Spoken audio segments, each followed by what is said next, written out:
سرور کون و مکان، حسن مطلق کی ادا، مظہر ذات رب العلا، باہر جود و صفا، شاہد کبریا، تاجدار انبیاء، قبلہ انبیاء، کعبہ اصفیاء، فقر کی انتہا، تاجدار غنا، جلا خانہ استفاق، مشعل بزم وفا، یعنی محمد مصطفیٰ احمد مصطفیٰ علیہ تحیت و ثنا کے نیلان نور کا صدقہ ہے۔ اللہ کریم نے مجھے اور آپ کو ایک مرتبہ پھر جمعۃ المبارک کی قیمتی ساعتیں سفر المظفر شریف میں عطا فرمائی۔ سبحان اللہ۔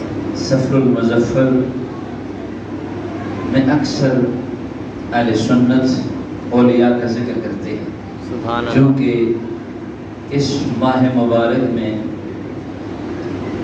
تاجدار گورڑا حضرت پیر میر علی شاہ صاحب کا عرس عرس ہوتا ہے، سیدی اعلیٰ حضرت کا عرس ہوتا ہے، حضرت مجدد الفیضانی رحمۃ اللہ علیہ کا عرس ہوتا ہے، حضرت بہاءالحق زکریا ملتانی کا عرس شریف ہوتا ہے، اور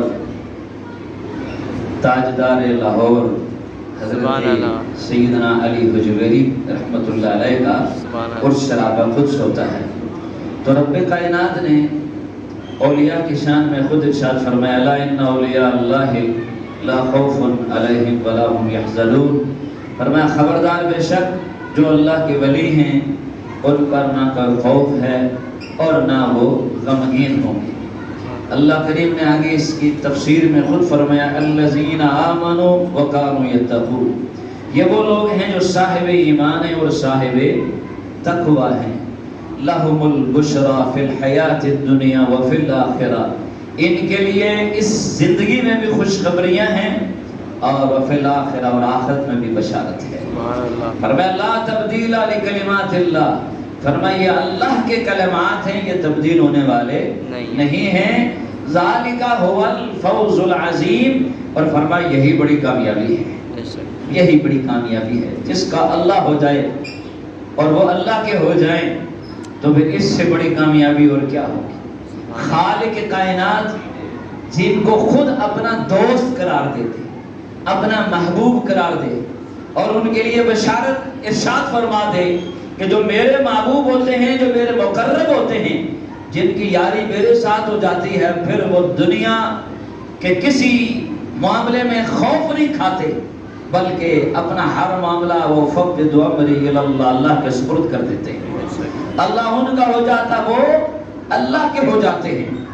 حضرت سلطان باہو رحمۃ اللہ علیہ ارشاد فرماتے ہیں، میرے نزدیک ولی وہ ہے جو گناہگار کے دل پر نگاہ کرے تو اس کی زبان سے اللہ اللہ جاری ہو جائے۔ سبحان اللہ۔ اور حضرت جنید بغدادی فرماتے ہیں، میرے نزدیک ولی وہ ہے جس کے ایک ہاتھ میں قرآن ہو اور دوسرے ہاتھ میں حدیث ہو، جس کا ہر قدم ہر معاملہ قرآن اور سنت کے سانچے میں ڈھلا ہوا ہو، قرآن اور سنت اس کا پیمانہ ہو، ہر معاملے میں اللہ اور اس کے رسول کہ پاک تعلیمات کو لے کر وہ زندگی کے لمحات کو گزار رہا ہو۔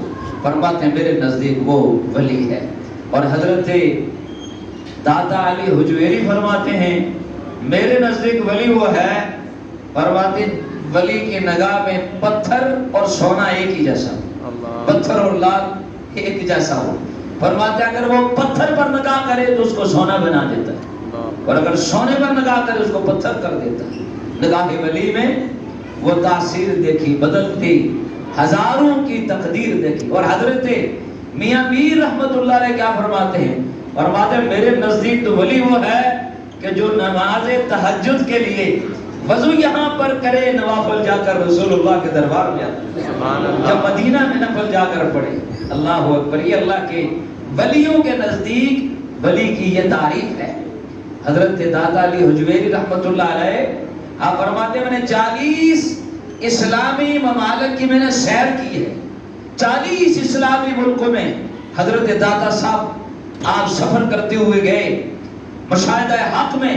فرماتے ہیں اس سفر کے دوران کبھی ایک مرتبہ بھی ایسا نہیں ہوا کہ میں نے جماعت سے نماز ترک کی، ہماری تو پوری پوری نمازیں فوت ہو جاتی ہیں. کبھی آپ نے فرمایا میں نے ایک نماز بھی اس پورے سفر کے اندر کبھی جماعت سے نماز نہیں چھوڑی، جماعت کے ساتھ نماز ادا کی. صحابی رضی اللہ تعالیٰ عنہ بڑی پریشانی کے عالم میں حاضر ہوئے، بڑا نقصان ہو گیا ان کا. تو آئے، ان کے غم کو دیکھا. میرے آقا نے فرمایا کیا ہوا؟ کہ یا رسول اللہ یہ پریشانی. فرمایا میں نے سوچا تمہاری عصر کی نماز قضا ہو گئی. اللہ اکبر. تو اتنا غمگین ہے، حالانکہ ان کی بھیڑیں بکریاں بڑا ریوڑ تباہ ہو گیا، نقصان ہو گیا، لیکن جب یہ غم دیکھا تو فرمایا تو اس کے لیے غم کر رہا ہے، میں نے سوچا شاید تیری عصر کی نماز فوت ہو گئی ہے. اس قدر نماز کی اہمیت ہے. تو جو اللہ والے ہیں، کیونکہ پھر جب بندہ فرائض ادا کرتا ہے اور نوافل پڑھتے پڑھتے اللہ کے اتنا قریب چلا جاتا ہے کہ رب العالمین خود اس کے ہاتھ بن جاتا ہے، خود اس کی آنکھیں بن جاتا ہے، خود اس کی زبان بن جاتا ہے. وہ اللہ کا ہو جاتا ہے، اللہ پھر اس کا ہو جاتا ہے. اللہ اللہ کیا کہنے ہیں. حضرت میاں میر رحمت اللہ علیہ تشریف فرما ہیں.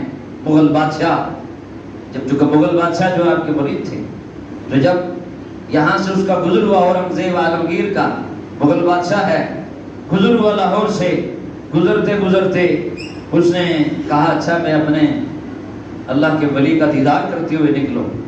جب دربان کے پاس پہنچا، دروازے پر آیا تو حضرت میاں میر رحمت اللہ علیہ آرام فرما رہے تھے.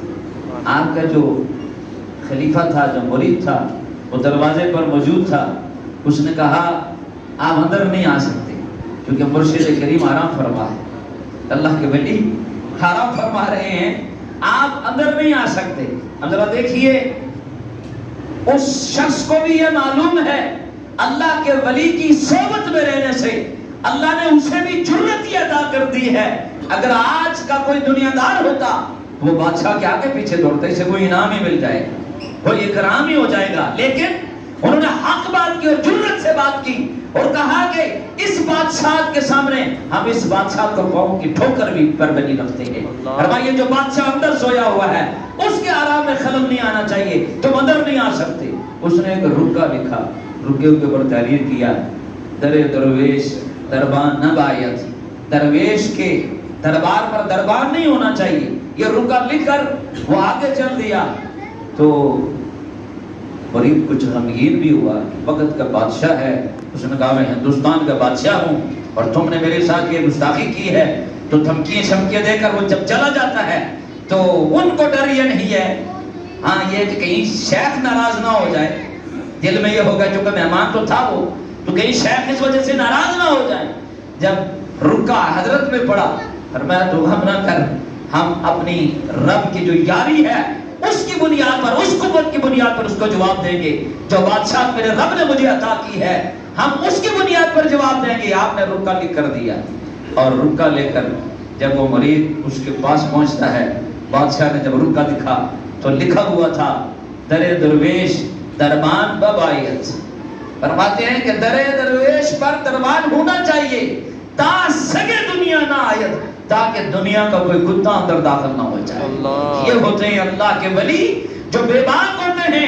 اور اس لیے قرآن کی آیت کا یوں مصداق ہوتے ہیں. قرآن کہہ دیتا لا خوف علیہم ولا هم یحزنون، انہیں کوئی خوف نہیں ہوتا. حضرت غوث اعظم دستگیر رضی اللہ تعالیٰ عنہ جلوہ گر ہیں. آپ کے سامنے وقت کا بادشاہ، عباسی بادشاہ جب پہنچتا ہے اشرفیاں لے کر آتا ہے اور تحفہ پیش کرتا ہے.